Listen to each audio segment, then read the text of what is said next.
Bonsoir et bienvenue dans ce nouveau numéro de l'émission À travers. Et cet après-midi, nous recevons la secrétaire générale du parti politique Unité, ancienne ministre à la condition féminine et aux droits des femmes, Madame Marie-Denise Claude.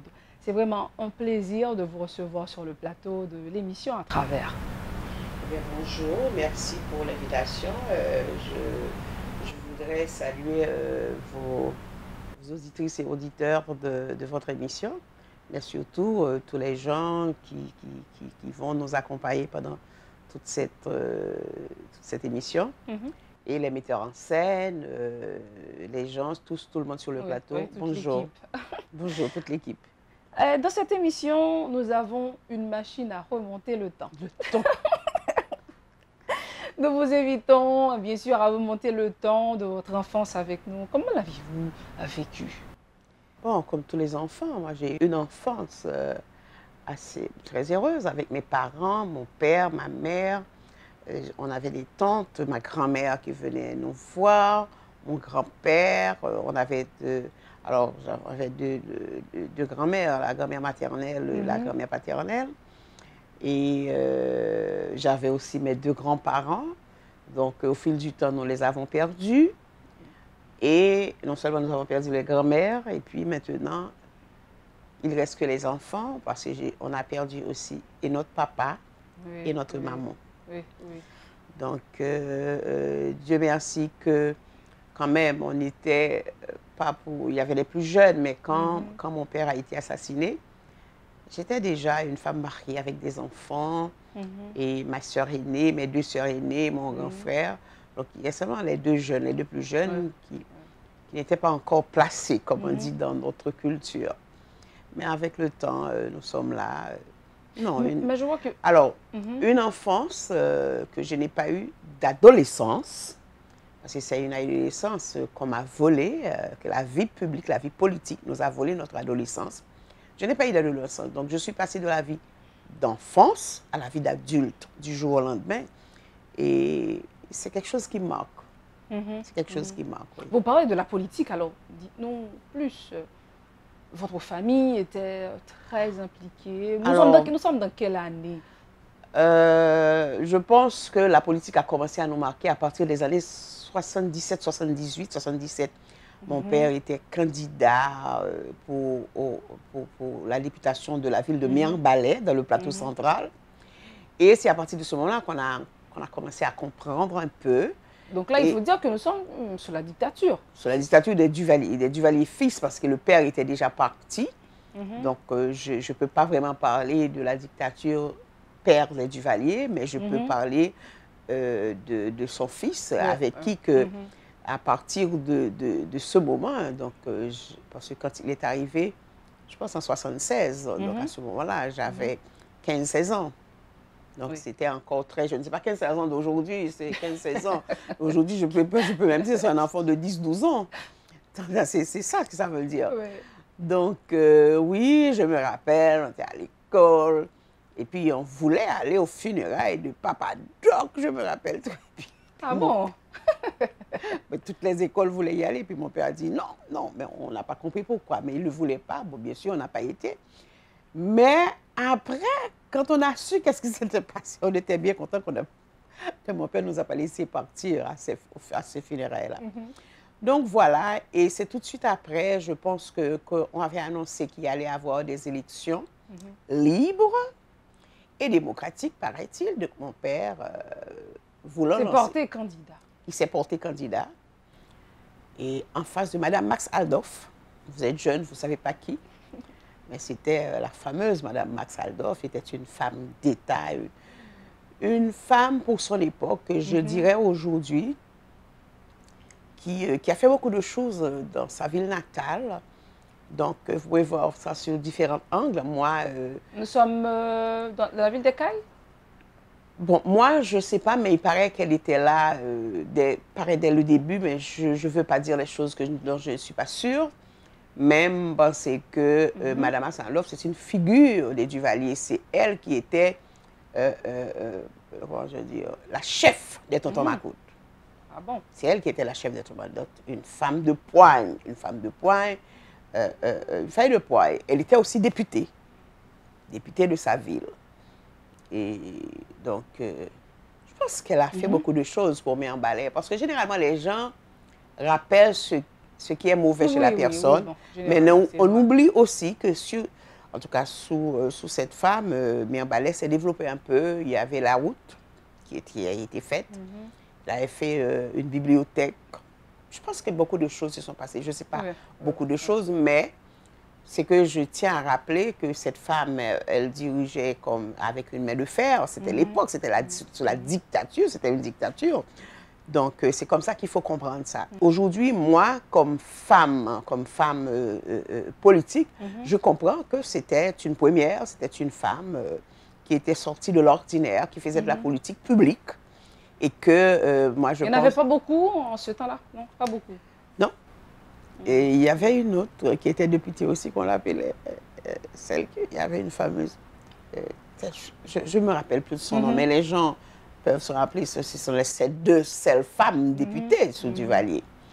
Donc, je pense que mon cœur, telle chose, mon cœur, je ne me rappelle pas. Une dame comme ça. Mais je me rappelle très bien Donc, la famille a vraiment commencé à faire de la politique active à partir de... bon, votre père vous dit, c'est porté candidat. Oui, ensuite, on a compris qu'il avait déjà fondé le parti qui était dans la clandestinité. Donc, c'était une façon pour lui de sortir, de faire sortir son parti. Et effectivement, il s'est porté candidat. Et puis après, on est venu l'arrêter. J'étais présente ce jour-là. Mais pourquoi? Eh bien, parce que probablement, il a été dénoncé dire qu'il avait un parti politique. Je me rappelle, je sortais de l'école.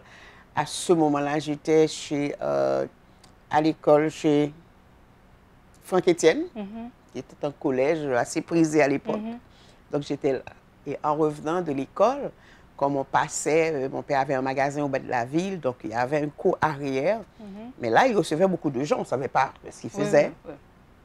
Et ce jour-là, en revenant de l'école, quand je suis passé au magasin, on m'a dit non, que mon père était en arrière. Je suis allée en arrière. Et c'est là, moi, ouais, que ils étaient deux. Moi, ouais, au campé dans le mur, mais j'avais rien compris à l'époque. Moi, dans le mur. L'audim, ils étaient deux. Est-ce qu'on parlait de monde qui était venu arrêter papa? Non, monde qui était venu arrêter papa, il était plusieurs. Même moi, papa, avec 11 000, campé dans le mur. Ah, ok. Mais je n'ai pas réalisé que, dans le premier moment, que l'il m'a noté. C'est quand il m'a dit, Marie-Denise, ou a dit, maman, quelles que soient les conditions, il faut faire effort pour l'assurer que nous toujours à l'école. Ça, c'est important. Dans cette situation, le papa parle de l'éducation. Ah oui, de l'éducation. Et ça, je n'oublierai jamais. Il dit, Marie-Denise, ou a dit, maman, que moi, pas là, il faut l'assurer, quelles que soient les conditions, il faut nous toujours continuer à l'école. C'est la mission qu'il m'a donnée. Il m'a dit de dire ça à maman. C'est en sortant, les moi, tous messieurs, et puis moi, il y a prouvé une série de bagages, et puis il y a parce qu'il y avait quand même un juge de paix. Hein? Okay. Attention, il y avait un juge de paix qui verbalisait. Là, j'ai compris. Il me dit, ah, son arrestation, moi, juge de paix, moi, mon cap écrit, et puis moi, il a dit pièce à conviction 1, pièce à conviction 2. Mais tous des écrits, c'est ça, les pièces à conviction. Des écrits, et en sortant, donc, ils mettaient les noms. Non, machine noire, mais tous ces messieurs à l'époque avec des lunettes noires. Et puis, tu as mais pas de uniforme, pas de rien, ou bien des gens en civil? Non, des gens en noir, en civil, mais c'était tous en noir avec des grosses lunettes noires. Et puis, tu as un walkie-talkie, donc, ouais, il y a deux, il y a un temps, et puis il y a parlé. Et là, on mettait le nom, une grosse machine, comment tu appelles ça, machine? Descartes, quelque chose comme ça, je ne me rappelle pas. De ces grosses marques de cylindrée. Et puis, voilà, avec la machine n'a pas de plaque, parce qu'il me sortit pour mal prendre le numéro plaque, il n'y avait pas de plaque. À ce moment-là, qui sont dit tout? J'ai été tout de suite à la radio. Je suis allée dans la radio Haïti Inter. Ensuite, je suis allée dans la métropole, qui était presque tout près. Je suis allée dans Haïti Inter et puis je suis allée dans la métropole. Là, je suis sortie de la métropole, je suis passée pour monter la carrière à Fontamara. Je suis descendue. Je suis allée dans cette radio. C'est une radio qui a été fermée alors que pendant que papa m'était allé faire une déclaration dans la radio, il a débarqué. Radio, oh mon Dieu. Il y a un journal qui porte le nom de cette radio, hein, un journal aux États-Unis, un journal haïtien. Donc, la radio, ça me passe. Donc, c'est la radio, ça? Oui, 3 radios comme passé, et puis, mal la caille, moi, mal dit, maman, mieux arrêter papa. Il a arrêté papa, moi là, moi ouais, et puis Ou pas de quitter ou laisser guider par la peur, vous dites, bon, peut-être représailles, toute l'autre bagaille. Je sais pas, je peux même pas t'expliquer qu'est-ce qui m'a guidée, pourquoi j'ai fait ça, je ne sais pas. C'était tout naturel, et puis en sortant, parce que j'ai vu son arrestation. Et Dieu merci, peut-être que si on n'a pas assassiné mon père, c'est parce que j'ai divulgué l'information avant même d'arriver à la maison. Donc, je suis passée à Radio Haïti Inter, ensuite Radio Métropole, et ensuite l'autre radio qui était bon, FEDEM à l'époque. Okay. Ça, bon, FEDEM. Donc, et par la suite, après quelques jours, je suis rentrée à la maison. Libérée? Qu'est-ce qui s'est passé? Je suis rentrée à la maison pour expliquer ça. Donc, voilà. Donc, on avait. Mais comment la famille a réagi? Bon, parce qu'en ce temps-là, nous croyons que l'histoire rapporte nous que grand pile moun a arrêté ou pas même c'est pour ça que je te dis que je pense que le bon Dieu m'a guidée parce que tout de suite, au lieu de me rendre à la maison, j'ai été à la presse. Donc, on sait qu'il a été arrêté. On le sait, je l'ai dit. 3 stations de radio. Radio Progrès. C'est mes venus, Radio Progrès. Donc, bien sûr, à ce moment-là, on sait pour politique avec tout le monde, il n'y a pas aucune démarche pour faire, tout le monde peur. Ils sont du Valier qu'on est. Ils sont camoquins, oui. Aujourd'hui, c'est un mot que les gens n'entendent plus. Ils sont camoquins. Et quand on vous dit que vous êtes un camoquin, vous êtes un pestiféré, tout le monde a peur de vous. Parce que personne ne voudrait que leurs enfants, leurs maris, leurs frères et sœurs soient arrêtés par les gens de Duvalier. Donc on vous écoute, mais là, on essaie de rester à l'écart parce que là, on ne veut pas de représailles, nous. Non, non, ben nous autres, quand même, c'est notre père, ma mère est avec nous. Oui, donc, je parle, bon, c'est pas peut-être mais quand même, il y avait un parti, le parti était là. Oui. Donc, il y avait des gens, d'autres personnes ont pris la relève. Oui.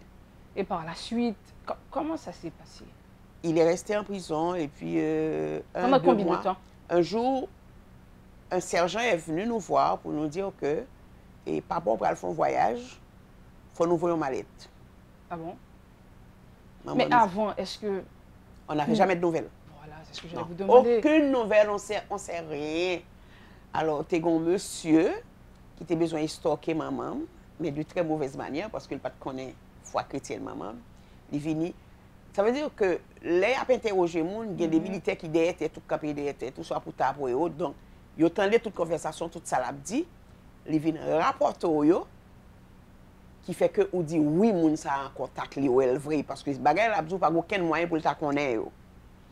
Donc mais côté maman m'bral ouais que papa me qui voyait c'est elle dit maman papa me dit faut mener un côté pour aller faire la gueule maman me dit côté oui qui côté Kaunga maman fait oh dit on ça me dit qu'elle mourir côté lié parce que maman me connaît que tout de suite c'est faux. C'est faux. On me dit ah oui c'est ça tout dit me dit lui mettre mourir. Si moi quoi Kaunga dit lui mettre tout mourir côté lié. Monsieur a dit oh madame il dit oui. S'il veut pas me demander ça, elle dit moi dit lui mettre mourir. Donc il a compris ce monsieur n'est jamais revenu. Donc voilà, et quelques jours après, quelqu'un est venu, mais c'était un militaire qui est venu à la maison nous dire que papa m'a fait un petit voyage, que le gouvernement a voulu faire un petit voyage. Jamais on a parlé d'exil, hein. Il a voulu faire un petit voyage, donc il faut nous voir. Bon, maman prend un petit mallette, il mettait quelques vêtements pour papa, me sous-vêtements et autres, il baillot, il y a la velle. Nous ne savons rien. Vous voyez papa en exil. On n'était pas au courant de quel jour, rien du tout. Je voyais papa en Colombie. Ah bon? Et papa m'arrivait, il y a quelqu'un, il regardait un jour, 2 jours, il dit, ça me vient faire là. Ici pour mourir, je mourir dans le pays. Après, je pense qu'il a passé 4 ou 5 jours. Après ça, il a repris l'avion, il est revenu. Parce que comme il n'y a pas de cabal, un billet simple, c'est toujours un billet aller-retour. Il prend l'autre billet à le tourner. Il fait réservation. Mais entre-temps, il nous a écrit. Okay. Il nous a écrit pour nous dire qu'il voyait le Colombie. Il a écrit une belle lettre à ma maman. Et puis, il dit, maman, et puis... Bon, on a reçu 2 lettres de mon père. La première pour dire que vous voyez en exil, vous voyez le Colombie, il faut comprendre le pays, parce que ça l'a fait. Les mêmes villes, c'est Haïti, il pas ouais comment il peut arrêter le pays ça. Mais il n'y a personne qui lui a dit de rester, c'est trop dangereux, de revenir, non, ça, pas mon etc. Papa. Non, c'est pas mon papa. Et la deuxième chose, il a dit à ma maman, je vais revenir. Mais mettez bête tout dans la tête. Je vais aller par contre voir mon en exil pour tourner. Moi, je tourné. Et on a reçu cette lettre. Et mon père est revenu. Alors, comme c'est un exilé politique, dès qu'il monte dans l'avion, on connaît les nouveaux questions, il y a un non parmi les passagers qui ont rentré sous vol ça. Donc, tout de suite, l'aéroport à l'époque, sous du Vallée, contrôlé, il dit que si vieux Claude est de retour, il est sous avion. Il est venu dans l'aéroport là pour remettre le sous encore. Ah, parce que, mais c'est qu'il peut-être qu'ils ignoraient, pas aucun aviateur qui a accepté un passager monter avion s'il ne pas appelé. Alors, mon père s'est débattu avec eux, commençait à boumer. Donc, l'aviateur a dit, mettez le monsieur Zaratel, pas monter dans l'avion là. Donc, là, il y a que ils ont travaillé avec elle. Bien tard dans l'année, ils ont retourné le caserne de Salines. Ils ont retourné le caserne de Salines et c'est ainsi que il était là. On a essayé 2 autres fois pour que ils remènent l'aller, ils goumaient avec eux et puis ils tournaient. Donc, il est toujours allé à caserne de Salines. Bon, c'est une histoire très longue. Il peut prendre toute ton émission. Oui, mais c'est vraiment passionnant. Bon, bien que nous, dans l'époque, ça c'est vrai, selon sa histoire, on l'avait beaucoup bastonné. Justement. On l'avait beaucoup bastonné, mon père, comme ça a été le cas pour Evans Paul. On a fait exactement la même chose aussi. Ils ont battu des vignes. Meurtri. Meurtri en pétri. Oui, je comprends. Donc, pourri, laisse-moi le dire comme ça, pourri, prend veille. Et que c'est là, ils ont retiré dans la caserne de Salines, ils sont venus dans le pénitencier. C'est seulement à ce moment-là que ils ont commencé à traiter, toute chair, ils ont commencé à tomber, autres. Donc voilà, c'est ce que mon père a vécu. Après, ma soeur qui était dans le parti, on a arrêté ma soeur aussi. On a arrêté beaucoup de gens qui étaient des amis, qui étaient proches, qui étaient membres du parti. Vraiment, c'était... Mon père était là depuis bien avant. Moi, je n'ai pas la mémoire des dates. Si c'était ma soeur que tu voulais, ma soeur aurait dit telle date, telle date, telle date. Moi, je n'ai pas la mémoire des dates. Oui. Donc, malgré tout ça, votre soeur a su prendre la relève, malgré tout ce qui s'est passé. Elle a pris la relève et on l'a arrêtée en prison. Beaucoup de gens, près de 27 à 30 personnes qui étaient emprisonnées. Et il y a eu un procès. Oui, il y a eu le fameux procès de tous ces personnalités. Ces personnalités, des prisonniers politiques. Il y a un procès, on les a condamnés à 6 ans de travaux forcés.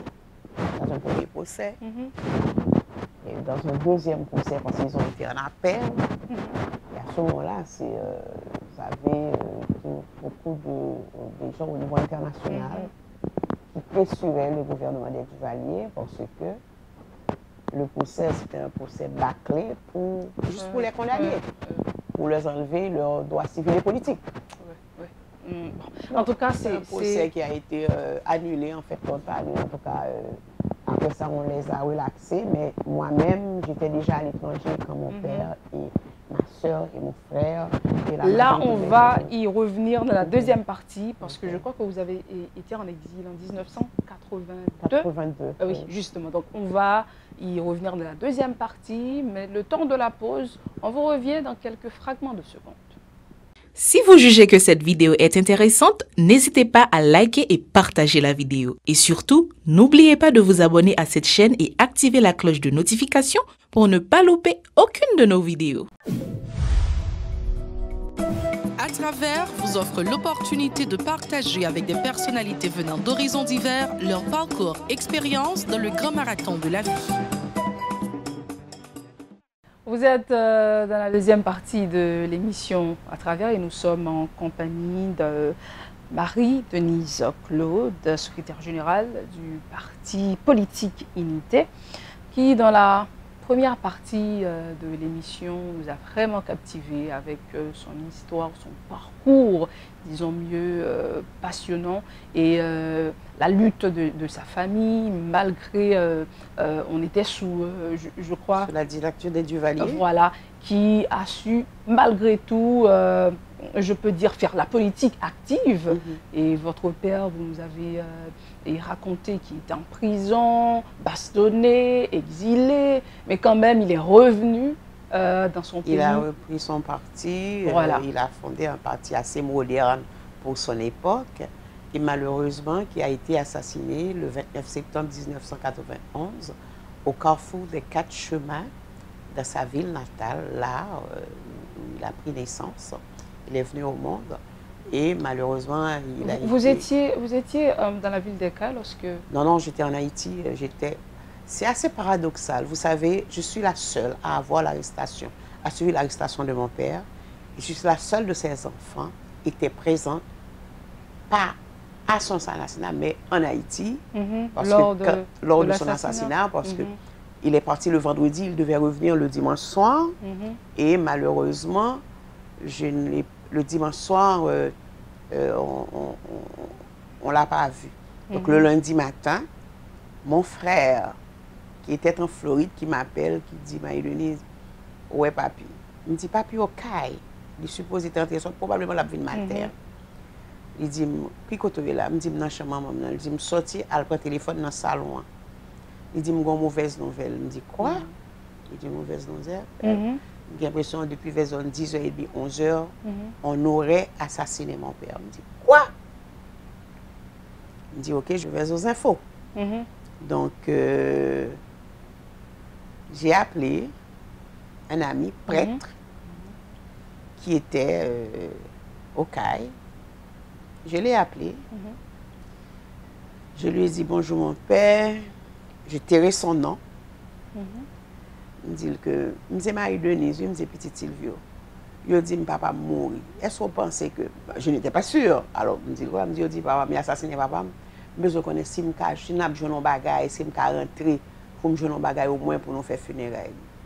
Il dit, peut-être. Parce que, peut-être. Parce que, sûrement, il y a quelques femmes qui doivent courir à le faire ramasser, reste là, faire juge de paix. Le juge de paix, M. Zéphirin, qui est venu faire le constat, on l'a assassiné aussi. Ah bon? On n'en parle jamais, malheureusement, ses parents n'en parlent jamais. Et moi, toujours, je voulais dire ça pour que les gens sachent. Je pense qu'il s'appelait Zéphirin, quelque chose comme ça. Il a été assassiné le même jour. Sa fille est venue se coucher sur lui. Il a râlé petite là pour le tuer. Il a mis du feu sur lui, même Jacques Papa. Ah, donc, à la suite de... Mon père a été assassiné à l'intérieur du poste du caserne. Bon, longtemps, il n'y a pas de police. C'était... ça me passe en gênant, j'oublie maintenant. Mais c'est là, tu as seulement 3 militaires dans le poste, ça, dans l'avant-poste qui était dans 4 chemins. Moun qui moun au caille, tu as dit, papa, moins danger, ils prennent de mener dans le poste là pour sécurité. Et dans le poste là, 3 militaires qui étaient là, il y aurait les gabions, qui c'est la caserne. Pour eux, 10 moun gabions, papa dans le poste là, et que il y a pile moun, il faut que vous ayez un renfort pour eux, pour sécuriser. Au lieu que le commandant voyez un renfort pour sécuriser, papa, il relève délégué. Et c'est délégué avec et délégué des CAI, Jean-Claude Jean-Baptiste. C'est lui-même avec ses autres qui allaient dans le poste là, qui allaient dans le poste là. Ah bon? Yes. Donc, ouvre le délégué des CAI. Moun qui t'a supposé, disons, plus ou moins mettre en sécurité, donc c'est même eux-mêmes qui...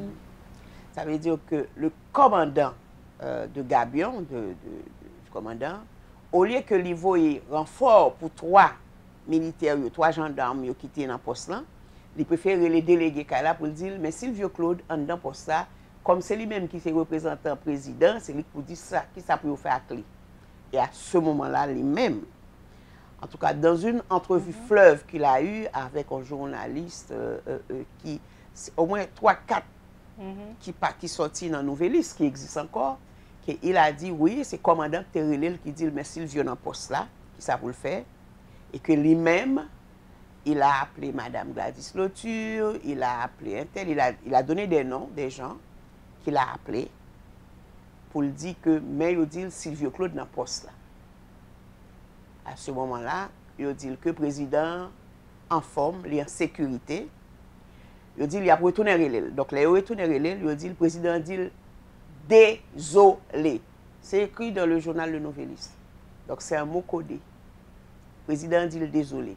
Et c'est ainsi que lui-même, il prend une série de Ézéchiel, il allait entrer dans le poste là, il a coupé tête, il a coupé poignette papa vivant, il a coupé poignette lui, il a coupé pied, et puis il a balle et manchette, il a poignardé lui, et puis il a traîné, mettez deux euros sous la rue, il a mis du filet, on a la gueule, vous connaissez, il a la gueule dans la rue, il a mis du feu sur lui, il perd le bras. Wow, c'est terrible. Donc, est-ce que par la suite, généralement, j'aime pas parler de ces choses parce que ça me... Parce que c'est comme si la plaie est encore béante pour moi. Oui, je vous comprends. Mais je dis ça pour que nous sachions, nous sachions d'où sort cette violence. Ça ne date pas d'aujourd'hui. Ça veut dire que sous Duvalier, il a vécu l'enfer, mais au moins, il avait la vie sauve. On est dans les années 90 ou 91? 91. 91. Parce que mon père a été assassiné le 29 septembre 91, dans la nuit du 29 septembre 91. Mais par la suite, est-ce que Famillant, et bon, c'est vrai, on parle de la justice, certaines fois... On a porté plainte. On a porté plainte. Moi, Marie-Denise Claude, Marie-France, et tout à fait, nous avons porté plainte.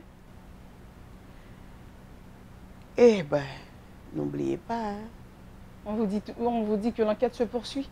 L'enquête se poursuit jusqu'à présent. Et quand, à un moment donné, quand le président Aristide, je pense que voulait, à un moment donné, voulait mettre ce monsieur-là même, qui avait assassiné mon père à l'intérieur du poste de police, avec Ézéchiel et consorts, il a mis le chef de la police. Ah bon? Un journaliste de ma place qui relève à 10 h du soir pour le bon. Il dit, Madame Claude, tenez-vous bien. Dans un mec au bon entrevue, réaction parce que Jean-Claude Jean-Baptiste est chef de la police. Il me dit, quoi? Il me dit, non, c'est pas vrai. Il me dit, non, c'est pas vrai. Et c'est ainsi que j'ai décidé de faire une tournée mondiale, pour dénoncer cet effet d'école, qui m'a amené en Suisse, où j'ai rencontré Demelo, qui était la tête de l'organisation mondiale. Et c'est là, il m'a dit que nous capables d'assurer, parce qu'il me dit, ma mère est encore en vie, nous sommes encore en vie. Donc, si demain quelque chose nous arrive, c'est face à ce monsieur que nous allons, c'est lui-même l'assassin de mon père. Mais quand nous y allons, nous pas aller comme ça pour dire ça dans la bouche, mais aller avec des photos et des preuves.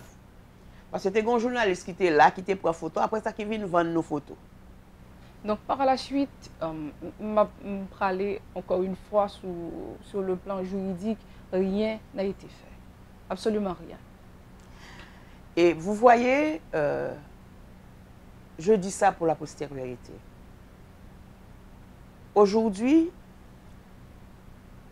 quels que soient les historiens, rare fois qu'on va mentionner le nom de mon père, c'est comme si quelqu'un qui n'a jamais existé, qui n'a jamais été assassiné.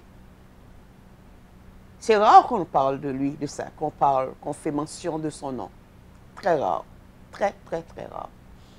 Et je comprends, je dis que, vous savez, c'est comme, on a fait ça pour Jean-Jacques Dessalines, le père de la nation. Moun fait plus de combien d'années que pas jamais parler de moun pas de droit citer non Jean-Jacques Dessalines. Et aujourd'hui c'est la même chose. Et donc c'est difficile. Et quand j'ai été là-bas, j'ai rencontré Demelo, il m'a dit qu'il va nous accompagner pour porter plainte au niveau international, mais il m'a dit je dois trouver la plainte que j'avais déposée en Haïti. Rien n'existait, on a tout éliminé. On a tout éliminé au niveau de la justice. Une chance qu'il y avait, quand on a porté plainte, c'était public. C'était des déclarations. Des déclarations, et puis il y avait les papiers qui sortaient dans la presse et tout. Mais au niveau de la justice haïtienne, il n'y a rien, aucun dossier. Tout a été éliminé. C'est ça la justice haïtienne. Donc, cette justice est malade. Et c'est pour ça que les gens se fassent justice eux-mêmes. Je dis, c'est dommage. Moi, je suis contre cette justice expéditive. Mais vous comprenez que les gens connaissent qu'il n'y a pas de sentiment d'impunité dans ce pays.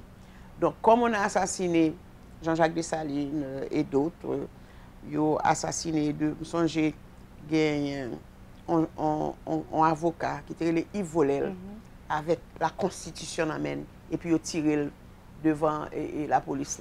Ils ont tiré monsieur à la tête. Pasteur Leroy, Mireille Dumocher Bertin, Sylvio Claude. Oh, beaucoup d'autres. Et par la suite, journaliste vedette de Radio Haïti Inter et son gardien.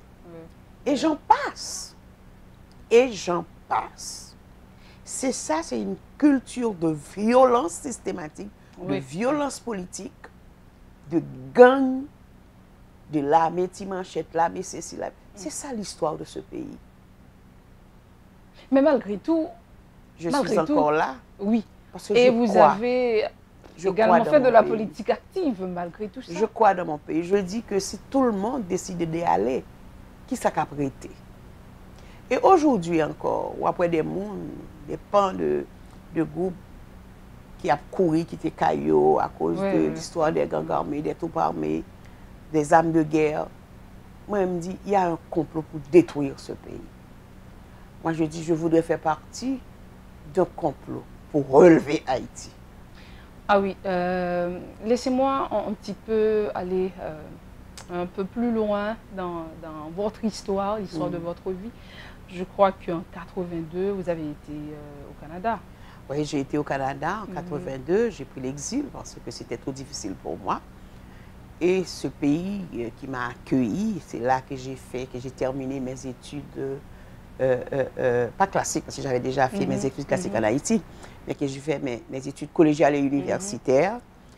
C'est un pays qui m'a tout donné.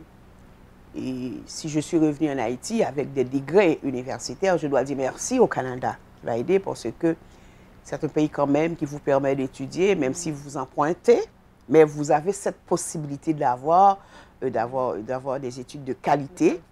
Et comme moi, je me disais, le Canada n'a pas besoin de moi. Pour faire quoi? Je pense que mon pays avait beaucoup plus besoin de moi. Et j'ai décidé de revenir. Mais entre-temps, je suis mariée. Je suis mariée avec l'homme qui m'avait dit qu'il m'aimait en Haïti, qu'il n'avait pas peur de dire qu'il m'aimait. Donc, je me suis mariée avec lui au Canada. Nous avons eu des enfants. J'ai eu 3 enfants, 3 grands-enfants aujourd'hui. J'ai 6 petits-enfants. Oh, wow! J'en suis fière. Hein? J'ai 6 petits-enfants et depuis, je suis retournée. Mais qu'est-ce qu'on vous dit par la suite? Après, je peux dire, si je peux les qualifier après ces péripéties, ces tracas, mais qu'est-ce qu'on vous dit? Qu'est-ce que vous faites encore ici? Ou, bon, c'est ce qu'on dit le plus souvent. Vous savez... On ne vous rappelle pas pour vous dire, ben, c'est tout ça, parce que là... Bien sûr, bien sûr. Beaucoup de personnes disent, ben, il n'y a vraiment pas d'espoir, donc là, il faut sauver votre peau, etc. Alors, je peux vous dire, moi, j'ai vécu la dictature des Duvalier dans notre sang, dans notre chair. C'est pas ce Duvalier, non, que mon père a été assassiné d'une manière crapuleuse. En 80. Que il rentré non avant-poste.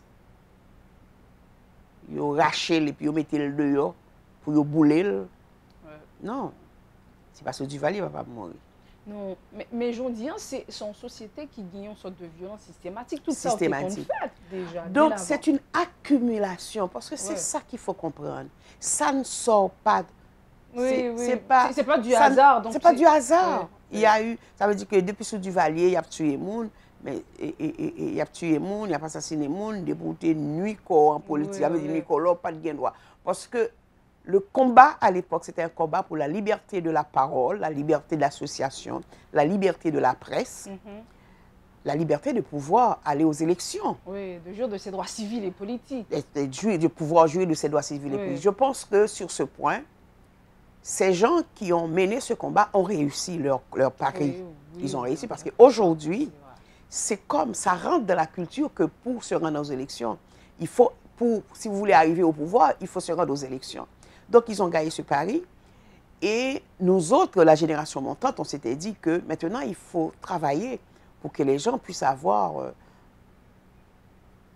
de nouvelles conditions de vie. Donc, on parlait surtout toujours à maintenir ce combat politique, mais le combat économique et social. Donc, c'était ça notre combat, parce que nos aînés ont réussi ce combat, ceux qui ont combattu pendant toute l'ère du Vali, même s'ils s'en sont morts. Mais il y a autre chose, d'après vous. Est-ce qu'il n'y a pas, comme je pourrais dire, une intolérance politique beaucoup plus accrue? Bien sûr. Et moi, je pense, à chaque fois que j'ai participé aux élections, c'était un slogan. Il faut arrêter l'intolérance politique. Le problème, c'est qu'on refuse que l'autre ait une opinion différente de soi. Oui, c'est ça. Je dis, c'est dommage. Ouais. Parce que je me dis, ça doit être un combat autour d'idées, des idées, pas un combat physique. Et c'est pour ça que je n'ai jamais eu d'ennemis en politique. Moi, je dis, j'ai des adversaires politiques. Je dis toujours, la politique est un ceinturon. Passer ici, passer là, on a rencontré quand même, parce que, au nom de ce pays, nous n'avons pas le choix de pouvoir se rencontrer à chaque instant. Parce que de toute façon, si il y a un pays de rechange, moi, je n'ai pas de pays de rechange. Mon pays, c'est Haïti et je l'aime. Et là, nous vivons en situation que tout le monde a couru quitter le pays. Et je les comprends. Je les comprends parce que l'organe petit. L'organe petit, il y a que, et puis il paraît avenir ti moun yo dans le pays. Et ou même le pays à mourir, ou connaît qui sont gagnés. Moi, je dis, ça fait, moi, je dis, même ces jeunes que vous mettez des âmes dans les mains, qui a détruit tête, parce que faut nous dire bien, il faut connaître que c'est tête qui a détruit, parce que lorsqu'on des âmes, même si je dis, au centre puissant, ou un cob, ou fait kidnapper, ou un cob là, ou pas qu'à faire avec, parce que vous ne pouvez même pas déposer cet argent dans une banque. Donc, qu'est-ce qu'on va faire? Ou pas qu'à des âmes. On n'a pas sa liberté. Vous n'êtes pas libre.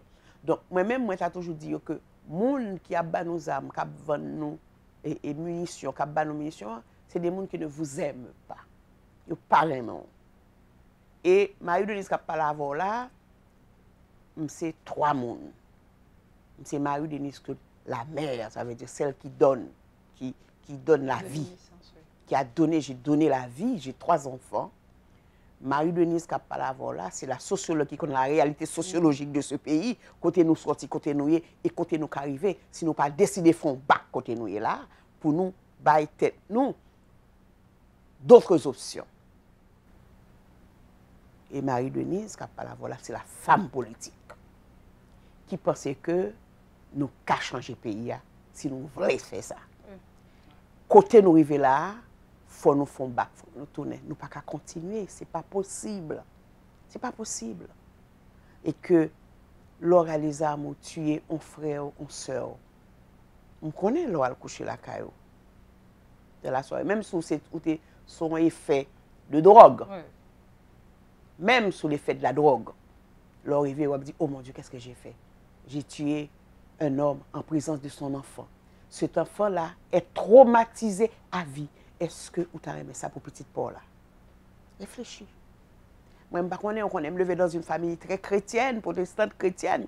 Il dit que ça fait, quel que soit ce fait, jusqu'à votre 7e génération à payer. Oui, c'est vrai. Je suis sûr que vous n'avez pas aimé ça pour petit ou pour famille.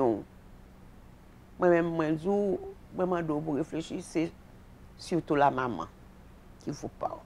J'ai des enfants. Et mes enfants, je fais à l'étranger, même mener dans un pays, je possibilité pour eux, c'est haïtien. Et mes enfants sont haïtiens. Et moi, levé là, moi, j'ai grandi aujourd'hui. Tout rêve petit, moi, c'est tourné en Haïti. C'est pour la première fois de ma vie, ma petite Timoun, elle a dit, maman, je vais venir, me dit, pourquoi chérie, pourquoi? Et aujourd'hui, moi, Timoun, pour la première fois, que petite m'a dit, maman, ou sûr qu'on voulait rester toujours? Mami, ou sûr qu'on veut rester toujours? Maintenant, qui ça que me trouver entre l'enclume et le marteau? Que dois-je faire? Mon pays ou bien la fuite? Oui. C'est la fuite. Mais à mon âge, pour aller où? Pour aller faire quoi? Je ne sais pas. Donc vous êtes de cette catégorie qui croit que, ou se dit qui est essentiel tout à l'heure, la volonté. Parce que, tenant compte de tout ça, nous voyons, volonté, c'est la première chose de qui pays nous voulons. Parce que nous, sur tout plateau, nous dit ça, que ce soit sur le plateau de l'émission à travers ou bien interview, c'est qui ça nous voulons. C'est ça la question. C'est qui ça nous voulait? Est-ce que nous voulons continuer comme ça ou bien font pays d'être la risée du monde occidental, de tout le monde? Donc, c'est la question qu'on se pose. Moi-même, jeune, ça y est, je suis au cœur. Par exemple, à un moment donné, quand la police ou bien l'armée, je ne sais pas, vous commencez à vous traquer, vous allez vouloir laisser le pays pour aller où? Oui, parce qu'on va vous considérer comme des terroristes. C'est ça, oui, le terme. Attention, hein, aujourd'hui. Je me rappelle quand j'étais ministre, quand on est venu avec ça, et que tous les autres ministres avaient déjà signé, alors il nous restait nous deux, moi et Dera, qui devaient signer ça. Quand c'est arrivé devant moi, je l'ai regardé, je l'ai lu, je l'ai feuilleté. Alors j'ai demandé, j'ai pesé le petit bouton pour demander la parole, et j'ai dit au président privé, en moi, Marie-Denise, que je ne peux pas signer ça. Tu sais, le Premier ministre a dit, oui, mais c'est quelque chose que... Il dit, je ne peux pas le signer, parce que moi, je suis une femme politique. Je connais ça veut dire, en Haïti, qui j'ai moun ka méchant, yo capable. Je dis peut-être, Occident, comme ça veut dire pas terroriste. Même pas connaît, parce que ce n'est pas défini. Qui ça veut dire terroriste pour nous en Haïti?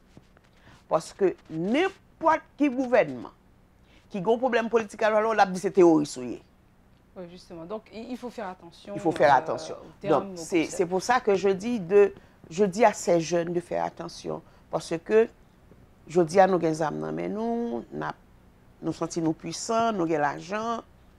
Même dit, pensez à l'avenir, nous pensez demain, nous voulons une famille, nous voulons créer une famille, peut-être que vous allez vouloir voyager, mais les non, nous, tout a dit comme gang, comme chef gang.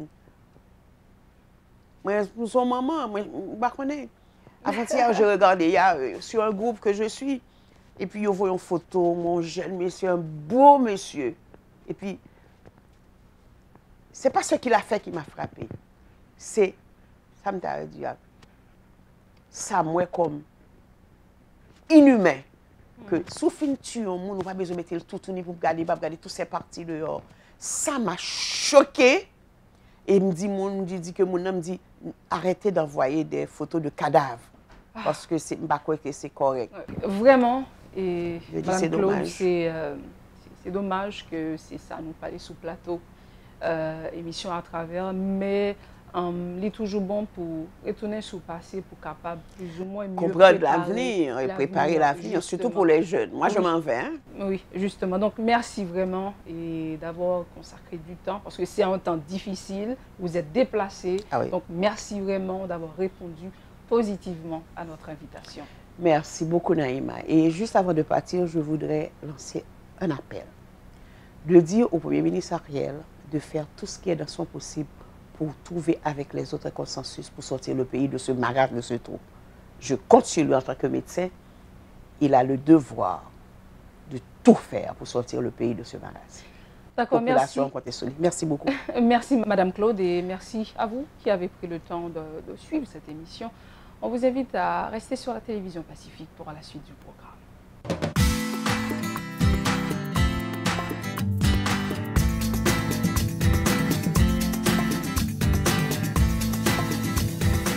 Si vous jugez que cette vidéo est intéressante, n'hésitez pas à liker et partager la vidéo. Et surtout, n'oubliez pas de vous abonner à cette chaîne et activer la cloche de notification pour ne pas louper aucune de nos vidéos.